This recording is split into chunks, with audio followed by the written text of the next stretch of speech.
Why do wealthy people wash their own plates just to eat local food? What makes a madman laugh and call those enjoying Iya Benji's meals insane?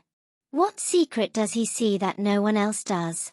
Sit back, grab your popcorn, and discover the hidden truth behind the story of Iya Benji, the famous food vendor.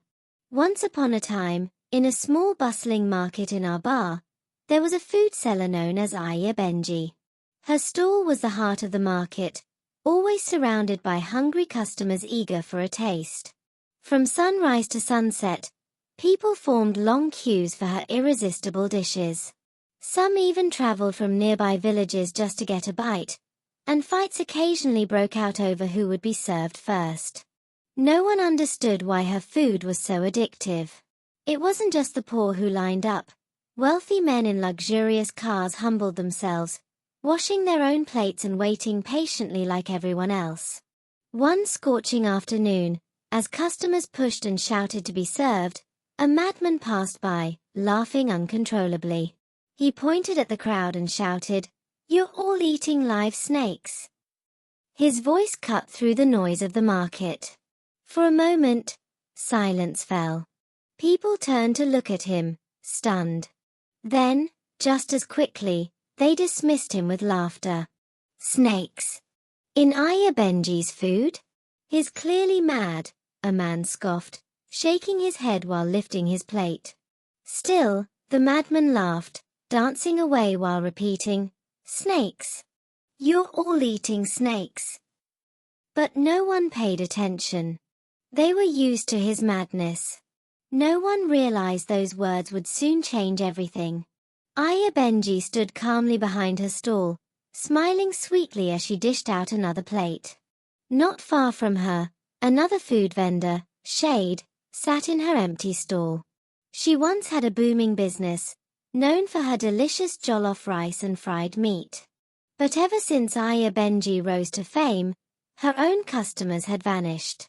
Now, she spent her days watching the crowd gather at Benji's stall, puzzled and frustrated. She couldn't understand it. They used the same ingredients, bought from the same market, and cooked similar meals. Yet the difference in customers was like night and day. What makes her food so special? Shade muttered, wiping sweat from her face.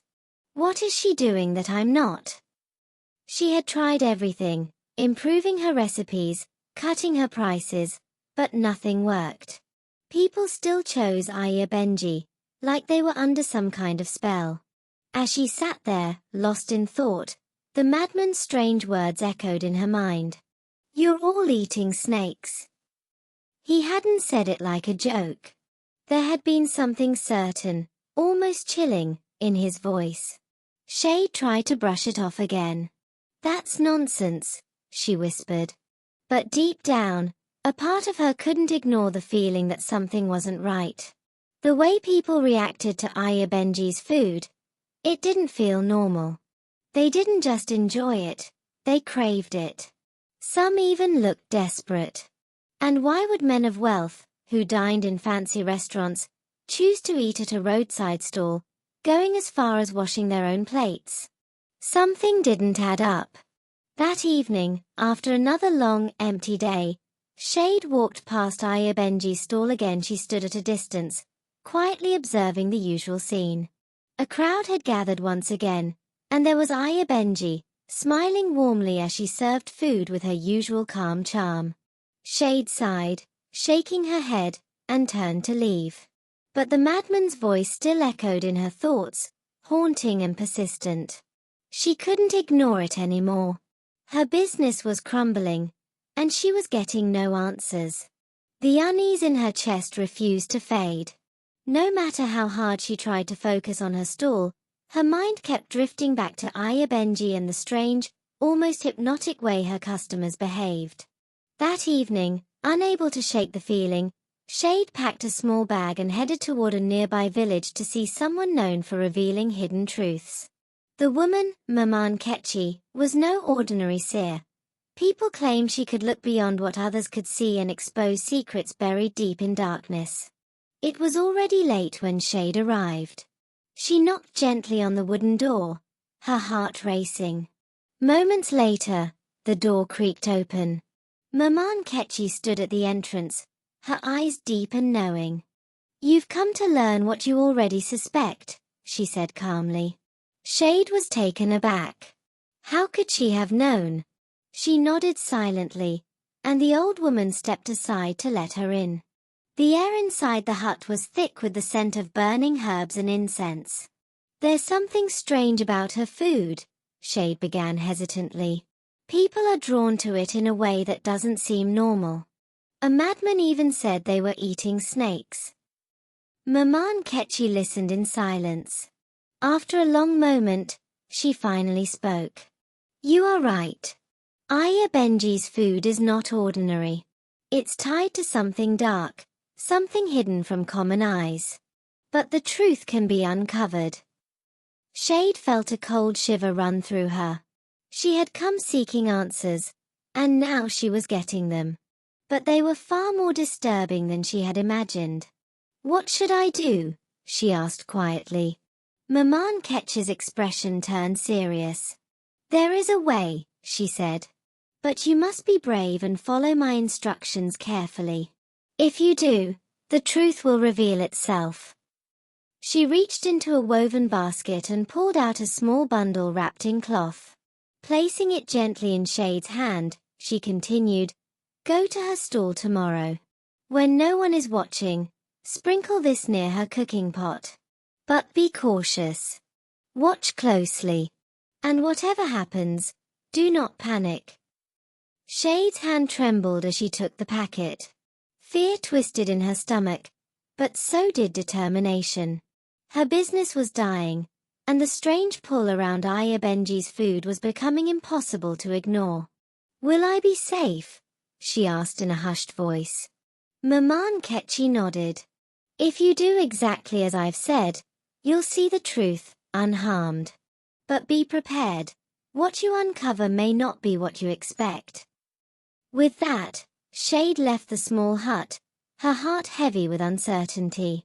The packet was tucked safely in her bag, and though fear lingered, so did a growing resolve. She had to do this. The next morning, she woke early, the seer's words fresh in her mind. Her hands were cold, her thoughts restless. Whatever happened today would change everything. When she reached the market, everything looked the same. The crowd at Iya Benji's stall was even larger than before. People pushed, called out, waved money in the air, all for a chance to eat her food. The sight made Shade's stomach turn. She waited patiently, watching for the perfect moment. The packet was warm in her palm. Slowly, she made her way toward the stall. "Good morning," she said, her voice calm, though her heart raced. "Oh, Iya Benji," Shade greeted, forcing a smile as she approached the stall. Iya Benji smiled back, unsuspecting, as she scooped rice into a plate for one of her eager customers. Shade's fingers reached for the small packet hidden in her bag. With no one paying attention, everyone too busy waiting for their turn, she quickly sprinkled the powder near the large cooking pot, just as Mama Nkechi had instructed. Her hands shook as she did it, but no one noticed. Stepping back, she fixed her eyes on the pot, her heart pounding. At first, nothing seemed unusual. The customers continued laughing, chatting, and enjoying their meals, as if everything was normal. But Shade knew something was about to shift. Then, the pot trembled, just slightly at first. Shade's breath caught in her throat. She stared, waiting, unsure of what would come next. There was no turning back now. Whatever secret had been hiding beneath the surface was about to be revealed. Suddenly, the pot began to shake more violently, drawing the attention of everyone around. The noise silenced the crowd as all eyes turned toward the cooking pot. Shade stood frozen, unable to move. Without warning, the lid flew into the air, and a massive snake shot out. It was enormous, its black, glistening scales shimmered under the sunlight, and its long tongue flickered in and out, hissing loudly as it twisted and turned. The sight stunned the crowd into silence for a brief moment, Then chaos erupted. Screams filled the air as people dropped their plates, food splattering across the ground. Panic set in. Mothers clutched their children, dragging them away. Men stumbled over each other in a desperate attempt to escape. The once thriving stall became a scene of pure terror. The snake lifted itself higher from the pot, its glowing eyes scanning the frightened faces. Shade's heart thudded against her ribs, but she couldn't look away. The madman's warning echoed in her mind, "You are all eating live snakes." Behind the stall, Iya Benji's calm demeanor cracked. As the snake revealed itself completely, she rushed to grab the lid, attempting to push the creature back inside. But it was too late. The truth was out. Everyone had seen it. Chaos followed. People shoved one another, running in every direction. Plates shattered, food covered the ground, and even the nearby traders packed up and fled. The air was filled with shouts. "Snake! Run! Snake!" Still, Shade remained where she stood, rooted to the spot. Her plan had worked, but the horrifying reality of what she had uncovered stunned her. She had exposed something far darker than she ever expected. The snake, massive, otherworldly, had been hidden in plain sight, feeding off the ignorance of the people. The snake let out another loud hiss before slowly slipping back into the pot, vanishing as mysteriously as it had appeared. The pot became still again, as though nothing had happened. Shade's heart pounded as she took in the gravity of the moment. This wasn't just an animal. It was something spiritual, something evil. And now, the secret was no longer hidden.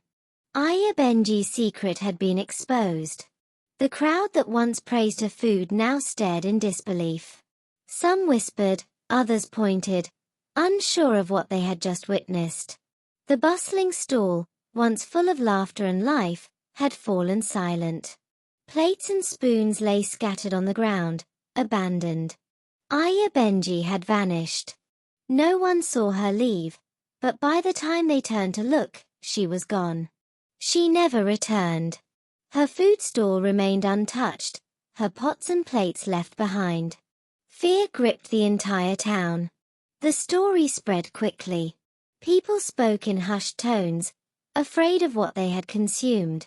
Many refused to eat from food vendors anymore, unsure of who to trust.